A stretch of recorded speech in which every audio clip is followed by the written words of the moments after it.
കശുവണ്ടി അഴിമതി കേസിൽ വിചാരണ നേരിടുന്ന മുൻ MD കെ രതീഷിന്റെ നിയമനത്തെ വിമർശിച്ച് ഹൈക്കോടതി. ഇത്രയും വലിയ അഴിമതിക്കാരനെയാണോ 3 പ്രധാന സ്ഥാനങ്ങളിൽ നിയമിച്ചത് എന്ന് കോടതി ചോദിച്ചു. അഴിമതിക്ക് സാധ്യതയുള്ള സ്ഥലങ്ങളിലാണ് നിയമിച്ചതെന്നും നിരീക്ഷിച്ചു. ഷബ്ന വിവരങ്ങളുമായി ചേരുകയാണ്. ഷബ്ന, എന്തായാലും ഹൈക്കോടതി നിർണായകമായിട്ടുള്ള ചോദ്യങ്ങളാണ് ചോദിച്ചിരിക്കുന്നത്. അഴിമതിക്കാരനെയാണോ ഇത്തരത്തിൽ നിയമിച്ചത് എന്നതടക്കം ചോദിക്കുന്നത്. എന്താണ് ഇക്കാര്യത്തിൽ ഹൈക്കോടതി ചോദ്യങ്ങളായി ഉന്നയിക്കുന്നത്? ഹൈക്കോടതിയുടെ നിരീക്ഷണം ഏത് രീതിയിലാണ്? കശുവണ്ടി വികസന കോർപ്പറേഷൻ അഴിമതിയുമായി ബന്ധപ്പെട്ട് കെ രതീഷിനെതിരെ നിരവധി ആരോപണങ്ങൾ നിലനിന്നിരുന്നു. അതോടൊപ്പം തന്നെ CBI ഈ കേസുമായി ബന്ധപ്പെട്ട് പ്രതി ചേർത്ത ആളാണ്.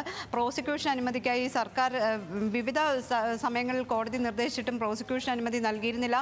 പിന്നീട് ഹൈക്കോടതിയുടെ കർശനമായ ഇടപെടലിനെ തുടർന്നാണ് പ്രോസിക്യൂഷൻ അനുമതി കെ രതീഷിനെതിരെ ഉൾപ്പെടെയുള്ള പ്രതികൾക്കെതിരെ നൽകിയിരുന്നത്. അതിനുശേഷമാണ് ഈ കെ രതീഷിനെ മറ്റ് സ്ഥലങ്ങളിൽ നിയമിച്ചത്. ഇത്തരം വിചാരണ നേരിടുന്ന ഒരാളെയാണ് ഈ രീതിയിൽ നിയമിച്ചത് എന്ന വിമർശനമാണ് കോടതിയുടെ ഭാഗത്തു നിന്നുണ്ടാകുന്നത്.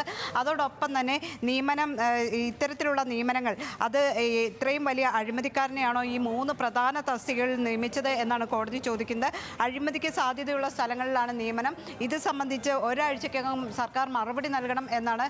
എന്തുകൊണ്ടാണ് ഈ അഴിമതിയുമായി ബന്ധപ്പെട്ട് ഇത്തരത്തിൽ പ്രോസിക്യൂഷൻ അനുമതി അടക്കം അല്ലെങ്കിൽ വിചാരണ നേരിടുന്ന ഒരു വ്യക്തിയെ ഈ രീതിയിൽ നിയമിച്ചത്? കശുവണ്ടി വികസന കോർപ്പറേഷനുമായി ബന്ധപ്പെട്ട് 500 കോടിയുടെ അഴിമതിയായിരുന്നു ആരോപണം ഉയർന്നത്.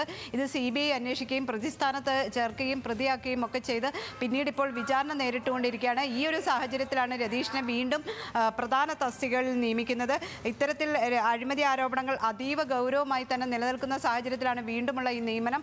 എന്തുകൊണ്ടാണ് ഇത്തരത്തിൽ നിയമിച്ചത് എന്നത് സംബന്ധിച്ച് സർക്കാർ വിശദീകരണം നൽകാനാണ് കോടതി ഇപ്പോൾ ആവശ്യപ്പെട്ടിട്ടുള്ളത്. ശരി, ഷബ്ന.